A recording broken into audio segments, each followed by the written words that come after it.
ஊரை பற்றியா எவ்வளோ அமைதியாக இருக்குன்னு, என்னை பற்றியா எவ்வளோ எளிமையாக இருக்குன்னு. இருந்து என்ன பிரயோஜனம்? மணி 12ஆவது. தூங்கலான்னு பார்த்தா தூக்கம் வருது. ஆனால் கொஞ்சம் மனசு சரியில்லையா, என்னடா பண்ண, எதுக்குடா இருக்கும், எதுக்குடா வாழ்ந்தோம் இப்படின்னு நினைக்க அவங்களுக்கு தோணியிருக்கா. ஒரு மைண்டு சொல்லுது, டே மயிராண்டி இப்போ பர்றா, டே டைம் ஆச்சுடா, 12 மணி ஆகுது, இல்லை எனக்கு படுத்துவங்களே அப்படிங்கு. ஒரு மைண்டு என்னடான்னா, என்னத்தை பண்ணி விட்டோம் வாழ்க்கையில், இருந்து எந்த பயனும் இல்லை, வாழ்ந்தும் எதுக்கும் யாருக்கும் பிரயோஜனமும் இல்லை, இருக்கிறதும் ஒன்று தான், பேச்சாரதும் ஒன்று தான் அப்படின்னு தோணுது.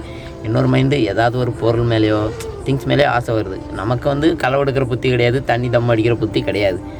என்ன நம்மளும் எல்லோரும் மாதிரி வாழணும்னு ஆசைப்படுவோம். பட்டது தான் பெரிய தப்பு. இப்போ தான் அதுக்கான ரீசனே புரியுது. டெய்லி யோசிப்பேன், 12 மணி 1 மணி வேறு உட்காந்து யோசிப்பேன். என்னடா கடந்து வந்த காலத்தெல்லாம் பற்றி யோசிப்பேன். அப்படி யாராவது யோசிச்சிருக்கலாம்? தப்பி தவறி கூட கடந்து வந்த காலத்தை பற்றி யோசிக்காங்களே, அது நம்மளால் மாற்ற முடியாது. என்னாலையும் மாற்ற முடியாது, ஒன்னாலையும் மாற்ற முடியாது. இதுக்கப்புறம் இருக்கிறதுல வேணால் ஏதாவது ஒன்று உருவாக்கலாம். அதுக்கான வழியை பார்ப்போம். தூக்கம் வருது. Good night. மணி 12 ஆச்சு. போய் படுங்களேன். என் வீடியோ பார்த்து உங்கள் நேரத்தை செலவழிக்காங்கன்னு நான் சொல்ல மாட்டேன். அழிங்க, உலகத்தையே அழிக்க, இது அழிக்க மாட்டீங்களா?